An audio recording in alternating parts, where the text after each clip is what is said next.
Juan Kapitulo 6, versikulo 35. Si Jesus miingon kanila, "Ako mao ang pan nga naghatag sa kinabuhi.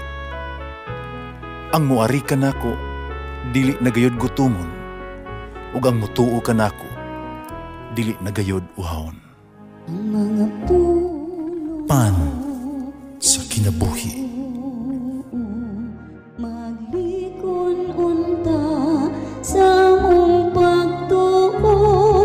Gagakakabi sa pagtuman sa imong mahal nga kasuguan. Ang Ginoo manaa kaninyo. Santos Ebanghelyo sumala ni San Marcos. Si Jesus miingon ngadto sa katawhan, walay magdagkot og suga aron lamang taguan sa gantangan ug ibutang ilalom sa katre. Kung dili siya hinuon ibutang sa tungtunganan aron makita sa kahayag ang musulod sa balay. Kaya tanan nga gitaguan mabutyag, ang tanang gililong madayag. Usa pagmatngon kamo sa inyong pagpamati. Kay kadtong aduna hatagan pagdugang para walay iya kuhaan bisan pagani ang diyutay nga iyahang giisip nga iyaha. Ang Ebanghelyo sa Ginoo. Pasalamati ang Ginoo kay siya maayo, ang iyang gugma mulungtad hangtod sa kahangturan. Pasalamati ang Diyos sa tanang mga Diyos, ang iyang gugma malungtaron. Pasalamati ang Ginoo sa mga Ginoo, ang iyang gugma malungtaron.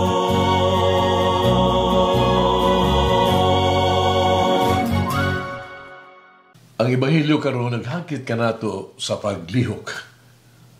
Ang Diyos kanunay nga naghatag kanato kinabuhi, kahimsog, trabaho, seguridad, pamilya ug mga higala. Ang Diyos kanunay naghalad sa iyang gugma, sa iyang pasaylo ug sa iyang panalangin. Gihatag sa Diyos ang ato ang mga hangyo sa pag-ampo. Sinaminaw sa ato ang mga pangamuyo. Ang Diyos nagpaila sa iyang kagalingon, nagpadayag siyang sa mga dasadalan ug nagtudlo sa iyang mga pulong. Hika ni ining tanang mga butang, kinahanglan natong buhaton ang usa ka butang. Ang pagbuhat o usa ka butang mao ang pag-atiman, pag-amuma, pagka-responsable sa unsay atong nadawat gikan sa Dios. Kinahanglan dili nato sila i-take for granted. Kinahanglan dili nato gamiton sa sayop nga paagi o abusahan ang gihatag sa Dios kanato. Ug busa ang Dios naghangyo kanato sa Ebanghelyo karong adlaw kay paampit ipakaylap ngadto sa uban ang mga grasya, mga gasa, mga kaayo nga ato na sinati uban kaniya. Di na to kini tipigan alang lamang sa tuang kagalingon, no? Kinahanglan natong ipahayag sa uban ang gibuhat sa Dios kanato. Kinahanglan natong ipaambit ngadto sa uban ang mga panalangin sa Dios. Kinahanglan natong ipahibalo ang iyang kaayo o pagkamaayo gyud. Karon unsa may atong mahimo gikan sa mga grasya nga nadawat sa Ginoo? Gihimo ba nato sila nga mas produktibo? Mas pasalamaton ba kita? Ipakailap ba nato o ipaambit kini ngadto sa mga kabus? Kung unsa ang gihatag sa Dios kanato, kinahanglan dili nato taguan. Kung magbabilid nga para rigid kanato, tipigan lamang alas tong kaugalingon. Samtang kita ipanalanginan, kinahanglan nato sang gamiton ang atong kinabuhi nga maghimong panalangin sa uban. Kinahanglan kitang muhatag o paglaong imbis muwad-an og paglaong. mahimong tinubdan sa kaayo kaysa hinungdan sa pagmahay. Napakita kitag kabalaka kaysa kagahi sa kasing-kasing. Sa ingon, mahimo kitang kahayag sa uban o magpadayag sa kaayo sa Dios alang sa uban. Usa to ang pag-atubang unya sa Dios, kita pagahukman, kung giunsa nato pagpaampit ang mga panalangin sa Dios. Kung giunsa nato papakailap ang mga gasa sa Dios ngadto sa to ang mga igsuon. May sugilanon, sa mga lamong kaayo respetado nga Buddhist nga munghi, nga mihatag ni ini siyang tambang ngadto sa mga estudyante. Siya miingon, sa katapusang tulo lamang kabutang ang importante, kini mao ang musunod.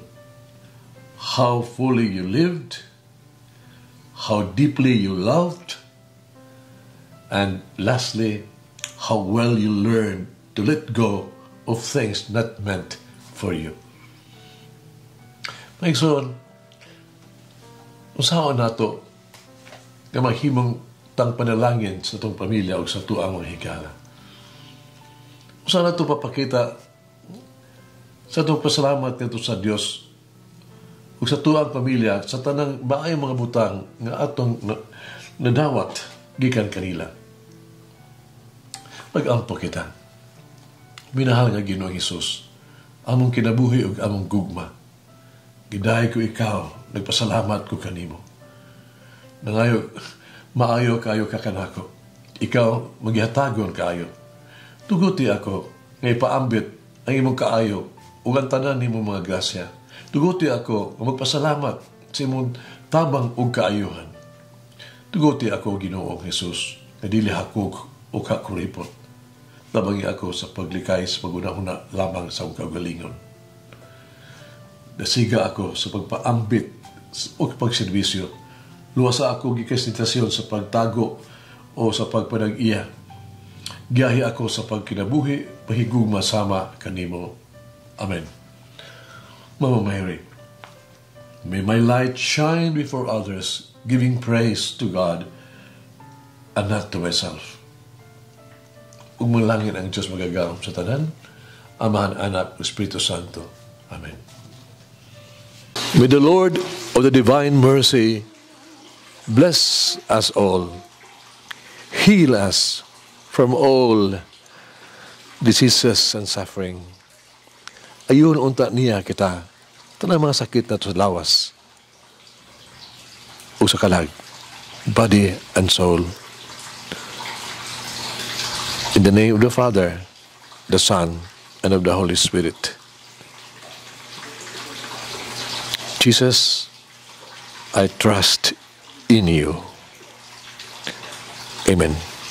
Kay galaan inyong nabati ang pagpaambit ug hamubong pamalandong sa pulong sa Dios, pinaagi sa tulumanon, pan sa kinabuhi, nga gidumala ni Monsignor Daddy Silva.